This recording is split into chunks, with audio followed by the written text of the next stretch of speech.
Iran के drone, Jordan में deep strike, revolutionary guard के रॉकेट और बहरीन में बारूदी तांडव, मुश्तबा के लड़ाकों का कुवैत में कहर। ये सब इस बात का संकेत है कि अमेरिका ईरान का युद्ध अब फाइनल राउंड में पहुंचने वाला है, जहां सिर्फ दो देशों के बीच की लड़ाई नहीं हो रही। अब ये रेंज बनाम रेंज, ड्रोन बनाम एयर डिफेंस और मिसाइल बनाम बम वर्षकों की टक्कर है। प्रेसिडेंट ट्रंप ने ऐलान कर दिया है कि ईरान B-1 बम वर्षक वाला कहर झेलने के लिए तैयार रहे।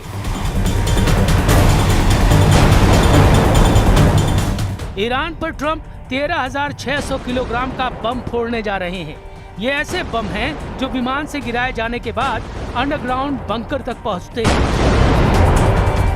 इससे ऐसा धमाका होता है जिसकी वजह से इन्हें बंकर बस्टर बम कहा जाता है, यानी ऐसा बम जिसके विस्फोट से पिकैक्स पहाड़ के परखचे उड़ जाएं। लेकिन ट्रंप ने ईरान के अंदर अंडरग्राउंड ऑपरेशन का ऑर्डर रिलीज किया है, जिसका मकसद पिकैक्स पहाड़ को उखाड़कर ईरान का यूरेनियम हासिल करना है। लेकिन ट्रंप के मिशन का पता चलते ही ईरान इतना बौखला गया है कि बारूद की डोज को जस्ट डबल कर दिया है।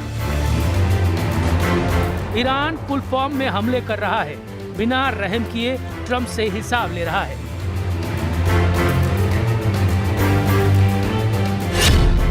ईरान मिसाइलों से पीट रहा है, जॉर्डन बचाओ बचाओ चीख रहा है। ईरान ड्रोन बमों की बौछार कर रहा है, बहरीन रहम रहम गिड़गिड़ा रहा है।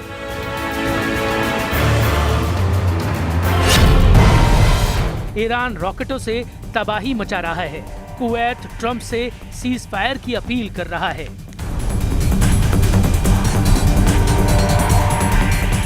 ईरान के जितने दुश्मन हैं, सब सरेंडर मोड में आ चुके हैं। इजराइल तक युद्ध से साइड लेकर एक किनारे खड़ा है। लड़ाई अब सीधे अमेरिका ईरान में चल रही है, जबरदस्त टक्कर हो रही है। अमेरिका रात भर बमबारी करता है, सुबह की पहली रोशनी से ईरान जवाब देना शुरू करता है। ईरान जब जवाबी हमला करता है तो सिर्फ अमेरिका की हालत खराब नहीं होती, ट्रंप से दोस्ती रखने वाले तमाम देश ईरान का ताप झेलते हैं। ईरान पर अमेरिका के जितने बम गिरे हैं, ऐसे हर धमाके ने अब खाड़ी देशों के मिसाइल डिफेंस सिस्टम का पुर्जा ढीला कर दिया है। ओमान से कुवैत तक, बहरीन से सऊदी अरब तक हर मिसाइल हमले ने ट्रंप को ईरान पर नया प्लान बनाने पर मजबूर कर दिया है।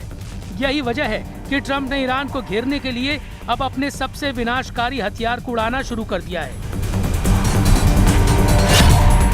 ब्रिटेन के RAF फेयरपोर्ट एयरबेस से अमेरिकी B-1 स्ट्रेटेजिक बॉम्बर उड़ान भरते देखे गए हैं।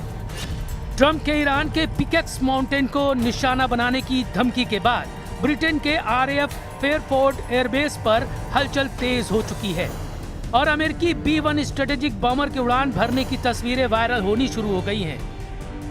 CNN की रिपोर्ट के मुताबिक अमेरिका यूरोप में तैनात अपने F-16 और F-35 लड़ाकू विमानों को भी पश्चिम एशिया में भेजने का प्लान बना चुका है। इसके साथ ही एयर टू एयर रिफ्यूलिंग विमान भी ईरान के आसपास भेजे जा सकते हैं। इस बीच इजराइल का बेन गुरियन इंटरनेशनल एयरपोर्ट भी एक मिलिट्री बेस बन चुका है। यहाँ पहले भी अमेरिकी सेना के जंगी हथियार तैनात रहे हैं, लेकिन अब तो इनके वीडियो खुद अमेरिकी मीडिया जारी कर रहा है। इसकी वजह ट्रंप पहले ही साफ कर चुके हैं। ट्रंप तब तक ईरान को बम से मारेंगे जब तक वो उनकी शर्तों पर सरेंडर नहीं करता। Mr. President, there are no signs that Iran is ready to stop fighting. So what is the plan? Is the plan to just keep bombing until they give up? There are no signs. What? Do you know something that I don't know? So talks are do you know still something possible? that I don't know? Do you know something I don't know? Well, tell us. I will tell you. They want to desperately meet, and until they're ready to meet in a meaningful way, we have no interest in even. Trump अगर बमों के जोर से Iran का surrender चाहते हैं तो supreme leader Mushtaba उनके मंसूबे पूरे नहीं होने देने की गारंटी ले रहे हैं। अमेरिका को रोकने के लिए अब ईरान ने बॉर्डर के इलाकों को पुख्ता सिक्योरिटी जोन बनाना शुरू कर दिया है।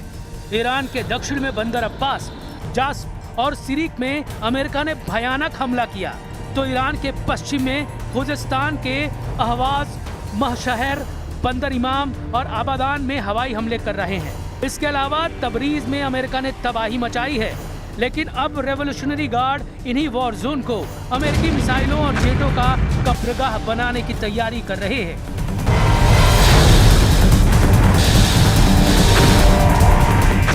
वैसे भी ट्रंप अब ईरान में अपना एक भी मिशन कंप्लीट नहीं कर पाए, इसलिए ईरान उनके ऑपरेशन पिकैक्स की हवा खराब करने का पक्का बंदोबस्त कर रहा है।